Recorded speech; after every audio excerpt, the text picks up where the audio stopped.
un fil qui est coupé, donc une note qui manque, et bien la guitare ne va pas produire le son harmonieux, le son attendu. Donc vous voyez que l'unité amène à une certaine harmonie.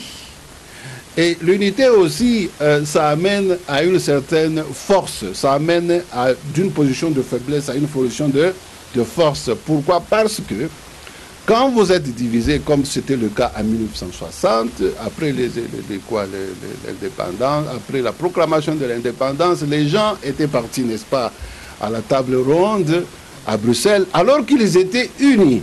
À cause de cette unité-là,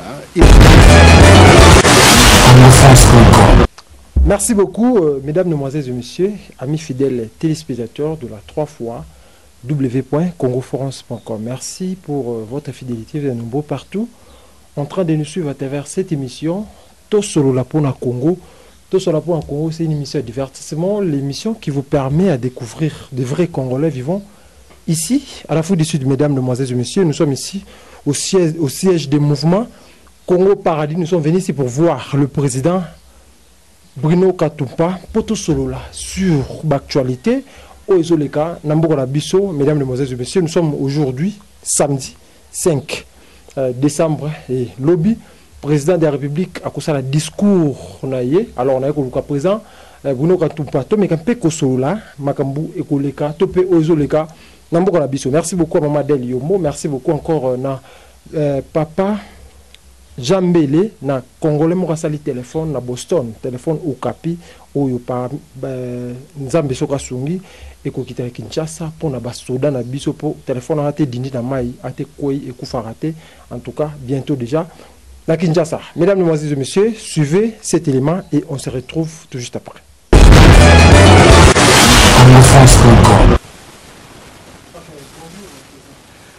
Bonjour Yannick Wenge. Oh, ça va bien, merci de me recevoir devant votre caméra.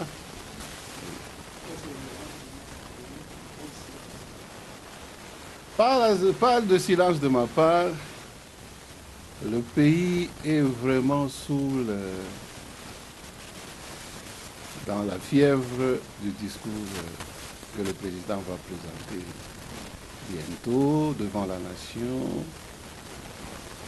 Selon les informations que nous avons reçues dans les réseaux sociaux, et je crois que c'est officiel que le président va s'adresser à la nation demain dimanche le 6 à 14h. Et c'est vraiment un discours tant attendu parce qu'il est vraiment inscrit dans un cadre encore une fois historique, où notre pays devra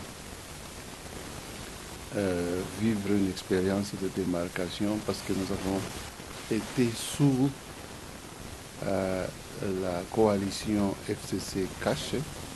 Et cette coalition, selon l'état de lieu que le président de la République avait fait, bon, ça n'a pas marché parce qu'on ne lui permettait pas vraiment de faire sa politique. Et je crois que le président a besoin, n'est-ce pas, d'avoir une majorité au Parlement, majorité qu'il peut obtenir si il nommait un nouveau formateur et qu'il parvenait à identifier une nouvelle majorité. Et bien, cette majorité, si elle lui est en faveur, et bien, ça permettra au président d'exercer vraiment avec beaucoup de marge de liberté son pouvoir, ce qui n'a pas été possible jusque-là, parce que nous avons vécu vraiment des conflits répétés entre le président et le Premier ministre, le président et certains ministres de FCC, même le président avec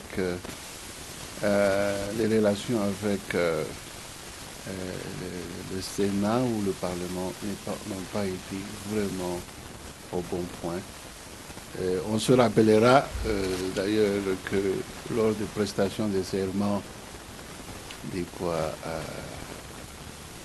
membres de la Cour constitutionnelle, l'absence brillante n'est-ce pas, de la présidente de l'Assemblée et le président du Sénat, tous membres influents de FCC. Voilà, il y a eu beaucoup de conflits, on se rappelle la nomination, n'est-ce pas, même des généraux et tout ça. Et il y avait toujours l'opposition et on dirait vraiment que la coalition FCC cache ne pouvait pas vraiment répondre aux attentes du peuple congolais qui, après 18 ans de pouvoir du Kabila, voulait avoir affaire à un gouvernement beaucoup plus responsable. Voilà, Yannick de Wenge, demain, le président parle à la nation. Et moi, j'ai voulu saisir cette occasion parce que le contexte de la formation d'un gouvernement ou d'une nouvelle majorité, dans un contexte, dans une approche de la formation de l'union sacrée, cela m'a beaucoup interpellé. Je ne pouvais pas rester indifférent parce que ce terme, ce concept est au cœur, a toujours été au cœur de notre démarche avec Mouvement Congo Paradis, MCP, que j'ai dirigé depuis 2007 et dont je suis initiateur et organisateur. Eh bien, depuis des années, nous avions milité pour briser les barrières entre les Congolais, barrières tribales, barrières politiques. Ça n'a pas été facile. Eh bien, aujourd'hui, nous avons le président Félix à la tête de l'État qui appelle à une union sacrée. Bon, je voulais saisir cette occasion d'abord pour parler un peu de l'union, du concept de l'union et du côté sacré de l'union. Qu'est-ce que les Congolais doivent comprendre parce que j'ai l'impression que ce concept ne résonne pas peut-être selon son ampleur correctement dans le cœur des Congolais. Et si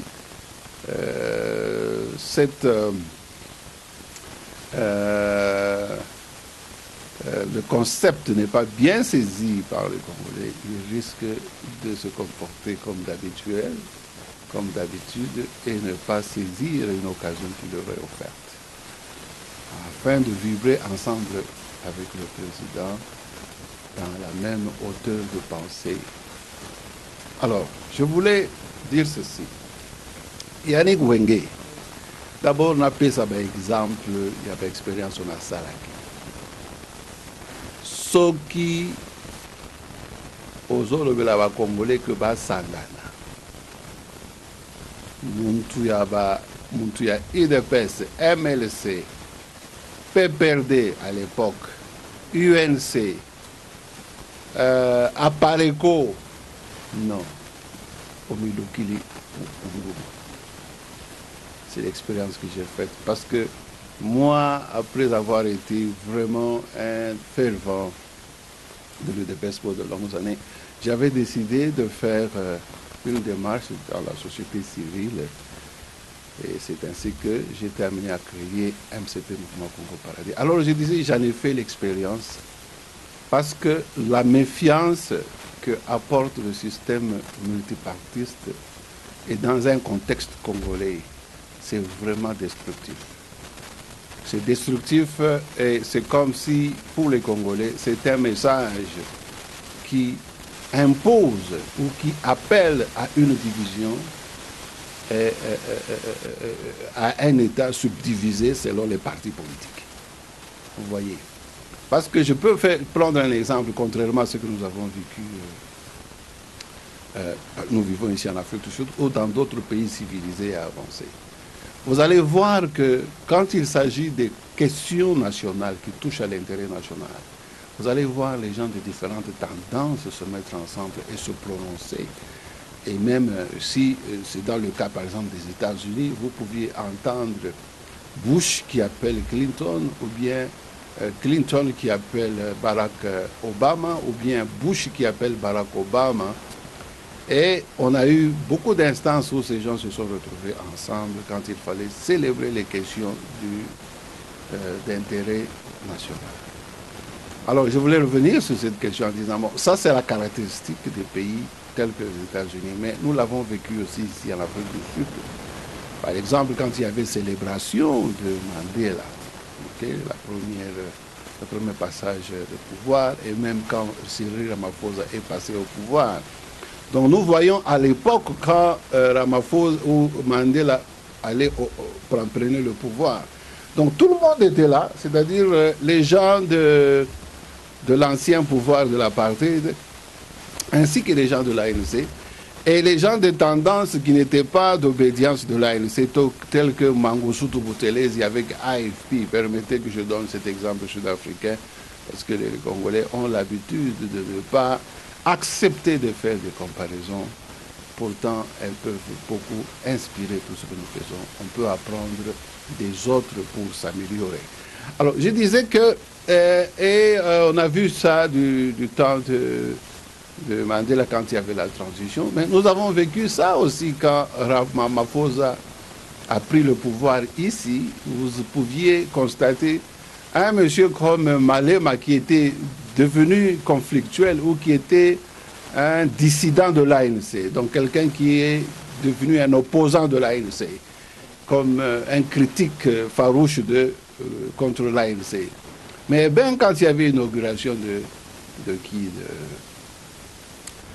de Ramaphosa, on a vu Malema aller à l'inauguration. Mais et si vous voyez le contexte dans lequel, par exemple, du temps de Kabila, le pays a évolué, on n'avait jamais vu Étienne Tshisekedi se mettre à côté de Kabila. Et c'est vrai, il y a eu un moment où il y avait la formule 1+4, Mbemba était là, mais on avait exclu Étienne Tshisekedi. Bon, on a connu un semblant d'unité là-bas, mais c'était toujours controversé parce qu'il y avait un parti le plus important au pays à l'époque, l'UDPS, qui était exclu. Et cela a caractérisé le pouvoir de Kabila, où c'était sélectif. Donc il y a des gens qui étaient les mal vus. Et d'ailleurs, la conversation avec l'UDPS, qui était l'opposition principale, était presque bannie. C'est-à-dire que si vous prononciez donc l'UDPS, il fallait le faire dans le noir, dans toute clandestinité. Et on n'a pas vécu ces rapprochements pendant le règne de Kabila. Au contraire, on a vécu ce que nous pouvons appeler le... comment on appelle ça, donc les gens qui se faisaient acheter, comme les Tchibala, les Sami Badibanga, c'est au contraire ce qu'on a vu pour essayer de combattre l'UDPS qui gênait le pouvoir de Kabila. Mais malheureusement, pendant ce règne-là, tous ceux qui ne voulaient pas suivre le mot d'ordre de Kabila étaient considérés comme des ennemis et ils n'étaient pas conviés à participer à une quelconque célébration d'intérêt national. Bon, alors, maintenant, nous avons à célébrer cette démarche du président Félix parce que en demandant que les gens viennent en consultation avec lui pour former l'Union sacrée. Un gouvernement d'union sacrée, c'est vraiment un appel très sérieux et j'aimerais que vraiment les peuples congolais puissent comprendre le sérieux de cet appel. Parce que vous savez que pour que les gens puissent se mettre ensemble, l'unité implique qu'on puisse accepter l'autre, n'est-ce pas? Parce qu'on ne peut pas se mettre à côté de quelqu'un qu'on n'accepte pas. L'unité donc exige qu'on puisse accepter l'autre, qu'on ne puisse pas considérer les différends qui existent entre soi-même et les autres. Ça veut dire qu'on ne peut pas tout le temps être en position où on considère les autres comme méprisables, comme moins louables, comme moins appréciables ou des gens qui ne méritent pas. On se considère seulement soi-même. Donc, vous voyez que ça oblige une certaine donc disposition d'esprit d'acceptation de l'autre, vous comprenez. Et cette acceptation, on peut considérer comme de l'amour vis-à-vis de l'autre. Alors vous voyez que c'est vraiment en elle-même, donc ce concept d'unité, ça amène à une démarche où vous devez donc tenir compte des diversités et accepter chacun selon ce qu'il est. Et vous savez que c'est seulement la diversité, au fait, quand on veut parler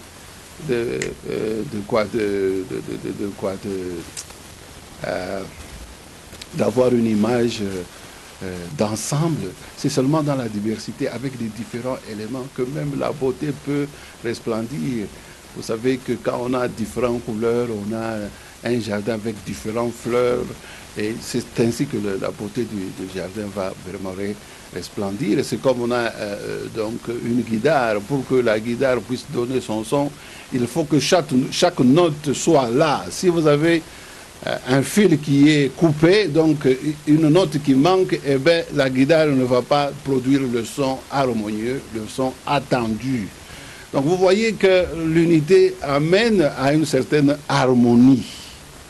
Et l'unité aussi, ça amène à une certaine force, ça amène d'une position de faiblesse à une position de force. Pourquoi? Parce que quand vous êtes divisé, comme c'était le cas en 1960, après l'indépendance, après la proclamation de l'indépendance, les gens étaient partis, n'est-ce pas, à la table ronde à Bruxelles, alors qu'ils étaient unis.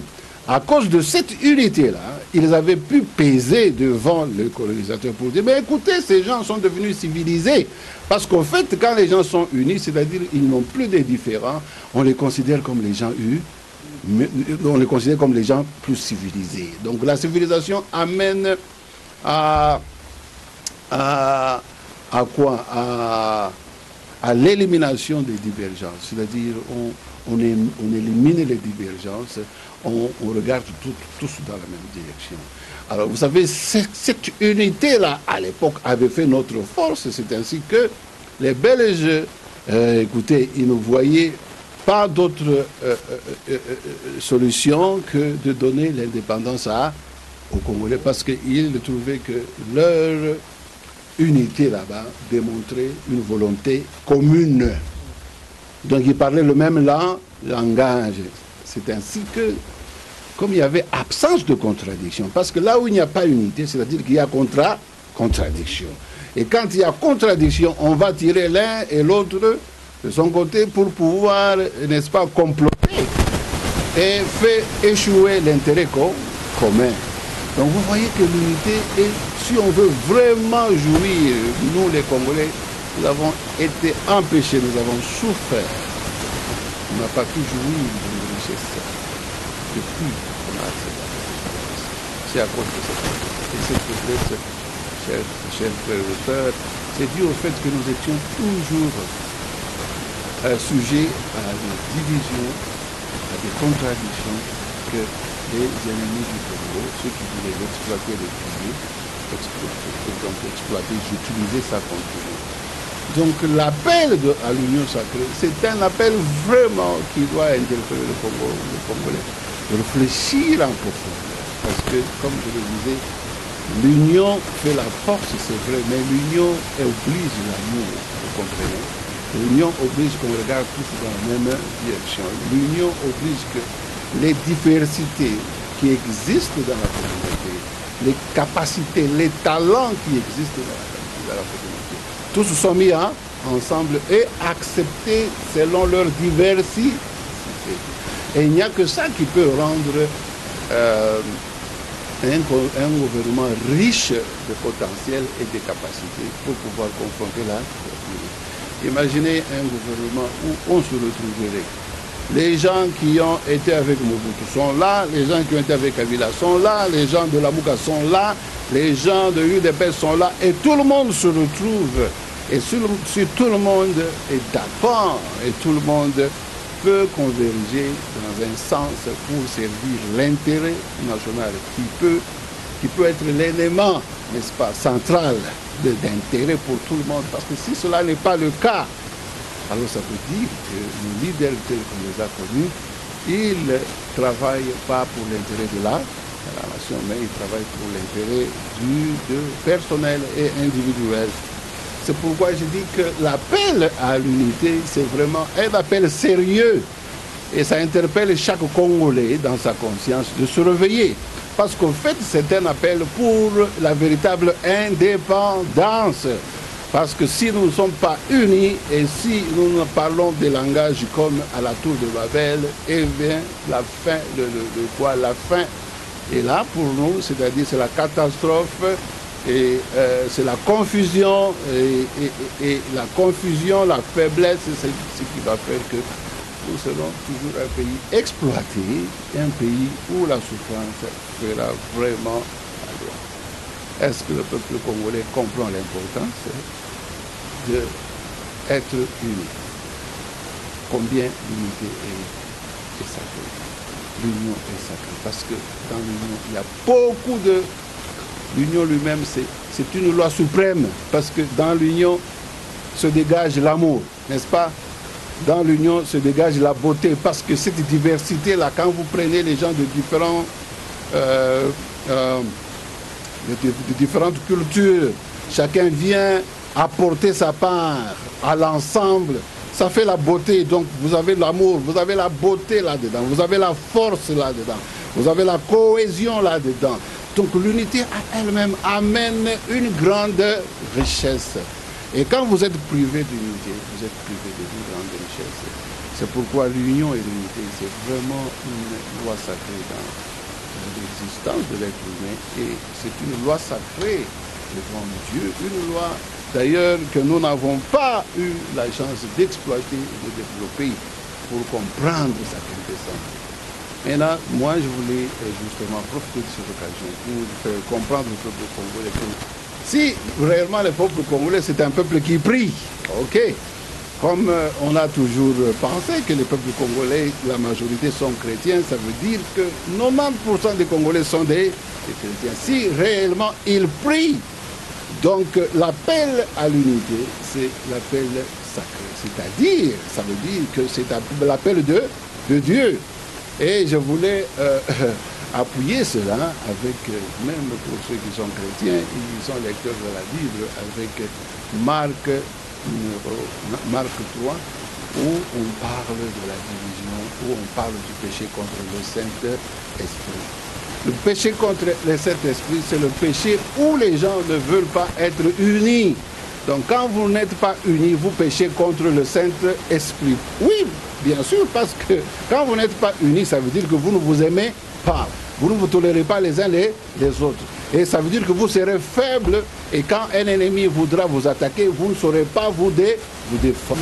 Au cœur de notre philosophie, de notre idéologie. D'ailleurs, je ne sais pas si vous avez l'occasion de tourner la caméra, de montrer les images que nous avons toujours eu en tant que MCP. Donc,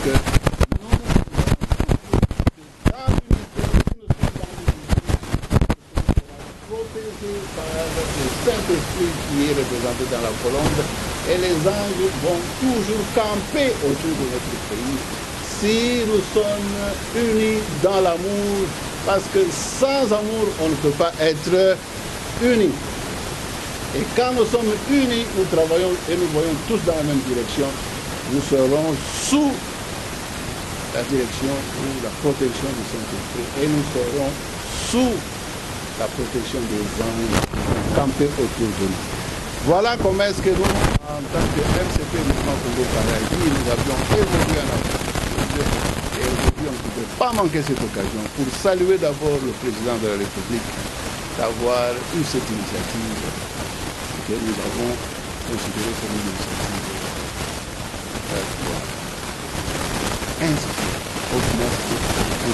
Bon, c'est regrettable, Yannick Wengue, que cette occasion n'ait pas permis au président, à l'ancien président de comprendre là où lui il avait failli, parce que le temps de Kabila, il n'y a pas eu ce type de sacré, même quand il y a eu la première implication. Il y avait l'exclusion du président qui s'était dit.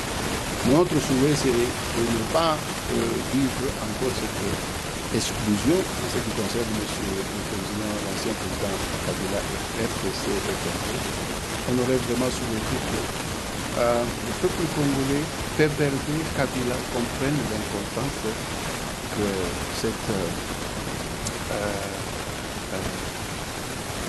de cette union pour le pays. S'ils sont vraiment le souci. Je ne sais pas si vous pouvez poser une question et puis je répondrai pour élaborer un peu davantage.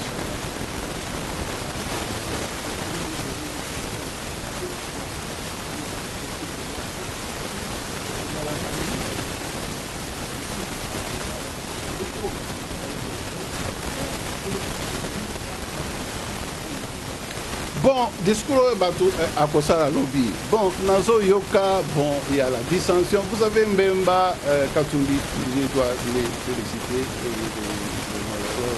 le fait qu'ils ont démontré qu'ils ont vraiment le souci national, ils ont l'intérêt du développement. Et bon, malheureusement, ça n'a pas été le cas avec Kalungu.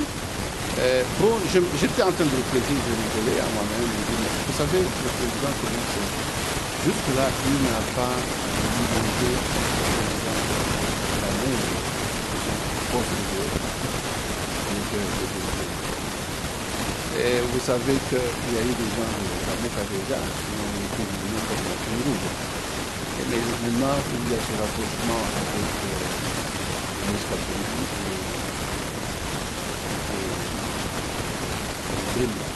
Je ne crois pas que le président c'est quelqu'un qui a le goût la politique. Le président n'a pas du tout donc il a envie de faire prévaloir l'idéal pour l'intérêt et il prendra tout son temps pour pouvoir faire cela. Pas dans une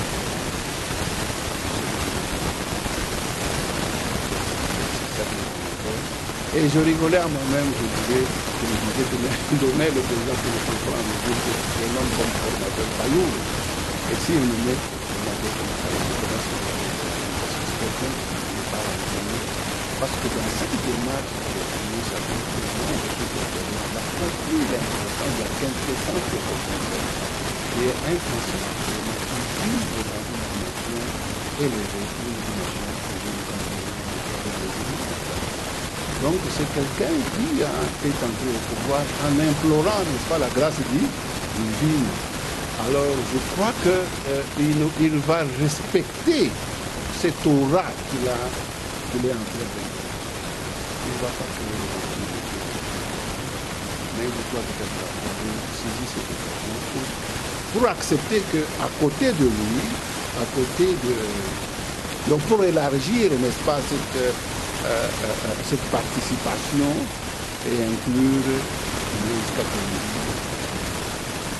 Je crois que ça nous aidera à tourner la bande et à avoir une démarche tout à fait différente par rapport à celle de la politique catholique, ce que l'exclusion, tout ce qui s'applique au pouvoir christian, tout ça considérer les uns les autres. Donc pour moi, j'attends demain que ce n'est pas nécessairement la dissolution du Parlement. Je crois que le président va nommer le coordinateur de ce terme et peut-être qu'il lui faudra du temps pour identifier cette majorité. Et je crois que c'est une majorité des Congolais qui auront compris l'importance de ne vont pas hésiter pour lui donner la majorité. Donc nous attendons demain, mais en ce temps, je prie pour que la sagesse et la main divine puissent demeurer sur le président, pour que je prie, parce qu'il y a eu aussi dans les derniers minutes beaucoup de soucis et les gens pensaient que Kabila, s'il allait encourager au Katanga, il pouvait aller là-bas pour créer des troubles. Nous qui avons vécu au Katanga, à l'époque du Kungu, nous nous rappelons que c'est quand il y avait un tournant important au pays, pour empêcher, n'est-ce pas, ce changement important, Le Katanga souvent a été utilisé comme instrument. Et je crois que si le président, l'ancien président de la République est conscient de ça, il a laissé de façon consciente par rapport à cette situation, et la situation n'est pas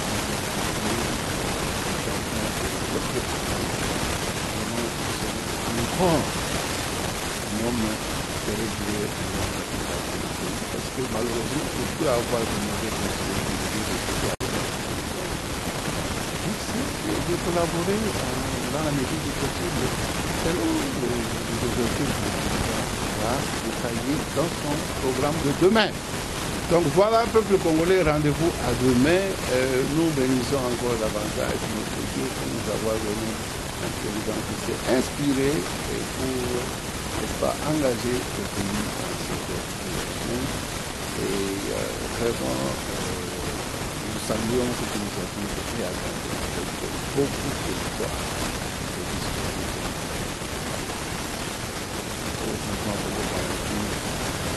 Moi, c'est